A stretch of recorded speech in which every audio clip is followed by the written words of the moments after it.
ستاسو ذهن ستاسو تر ټولو ښه ملګری یا ستاسو تر ټولو بد دښمن کیدلی شي. یوازې ستاسو افکار د دې توان لري چې ستاسو صحتمند یا ناروغ، بډایه یا ضعیف، مشهور یا غیر مشهور معرفي کړي.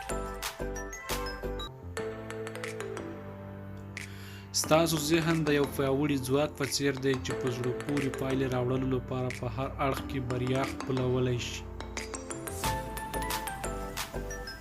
او یا هم د بې باکي په صورت کې ناورین او ویجاړۍ رامنځته کولی شي.